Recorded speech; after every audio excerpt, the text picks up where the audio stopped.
Jérémie chapitre 5. Parcourez les rues de Jérusalem, regardez, informez-vous, cherchez dans les places, s'il s'y trouve un homme, s'il y en a un qui pratique la justice, qui s'attache à la vérité, et je pardonne à Jérusalem. Même quand ils disent, l'Éternel est vivant. C'est faussement qu'ils jurent. Éternel, tes yeux n'aperçoivent-ils pas la vérité? Tu les frappes, et ils ne sentent rien, tu les consumes, et ils ne veulent pas recevoir instruction, ils prennent un visage plus dur que le roc, ils refusent de se convertir. Je disais, ce ne sont que les petits, ils agissent en insensés, parce qu'ils ne connaissent pas la voie de l'Éternel, la loi de leur Dieu. J'irai vers les grands, et je leur parlerai, car eux, ils connaissent la voie de l'Éternel, la loi de leur Dieu, mais ils ont tous aussi brisé le joug, rompu les liens.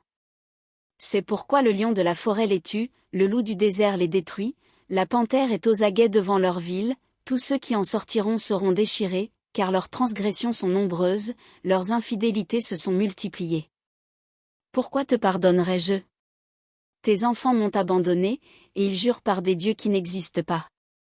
J'ai reçu leur serment, et ils se livrent à l'adultère, ils sont en foule dans la maison de la prostituée. Semblables à des chevaux bien nourris, qui courent çà et là, ils hennissent chacun après la femme de son prochain. Ne châtierai-je pas ces choses-là, dit l'Éternel, ne me vengerai-je pas d'une pareille nation? Montez sur ces murailles, et abattez, mais ne détruisez pas entièrement. Enlevez ces ceps qui n'appartiennent point à l'Éternel. Car la maison d'Israël et la maison de Juda m'ont été infidèles, dit l'Éternel. Ils renient l'Éternel, ils disent, il n'existe pas. Et le malheur ne viendra pas sur nous, nous ne verrons ni l'épée ni la famine. Les prophètes ne sont que du vent, et personne ne parle en eux. Qu'il leur soit fait ainsi. C'est pourquoi ainsi parle l'Éternel, le Dieu des armées, parce que vous avez dit cela, voici, je veux que ma parole dans ta bouche soit du feu, et ce peuple du bois, et que ce feu les consume. Voici, je fais venir de loin une nation contre vous, maison d'Israël, dit l'Éternel, c'est une nation forte, c'est une nation ancienne, une nation dont tu ne connais pas la langue, et dont tu ne comprendras point les paroles. Son carquois est comme un sépulcre ouvert, ils sont tous des héros. Elle dévorera ta moisson et ton pain, elle dévorera tes fils et tes filles, elle dévorera tes brebis et tes bœufs, elle dévorera ta vigne et ton figuier, elle détruira par l'épée tes villes fortes dans lesquelles tu te confies. Mais en ces jours, dit l'Éternel, je ne vous détruirai pas entièrement. Si vous dites alors, pourquoi l'Éternel, notre Dieu, nous fait-il tout cela? Tu leur répondras, comme vous m'avez abandonné, et que vous avez servi des dieux étrangers dans votre pays, ainsi vous servirez des étrangers dans un pays qui n'est pas le vôtre. Annoncez ceci à la maison de Jacob, publiez-le en Juda, et dites. Écoutez ceci, peuple insensé, et qui n'a point de cœur.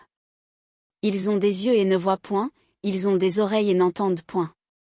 Ne me craindrez-vous pas, dit l'Éternel, ne tremblerez-vous pas devant moi? C'est moi qui ai donné à la mer le sable pour limite éternelle qu'elle ne doit pas franchir, ses flots s'agitent, mais ils sont impuissants, ils mugissent, mais ils ne la franchissent pas. Ce peuple a un cœur indocile et rebelle, ils se révoltent, et s'en vont. Ils ne disent pas dans leur cœur, craignons l'Éternel, notre Dieu, qui donne la pluie en son temps, la pluie de la première et de l'arrière-saison, et qui nous réserve les semaines destinées à la moisson. C'est à cause de vos iniquités que ces dispensations n'ont pas lieu, ce sont vos péchés qui vous privent de ces biens.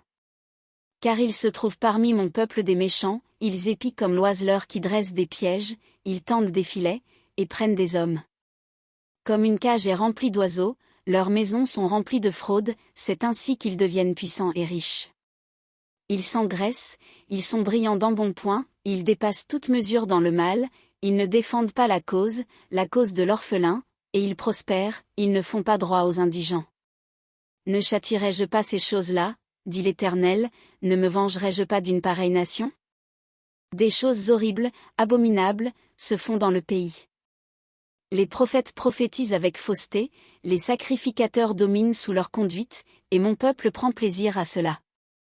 Que ferez-vous à la fin?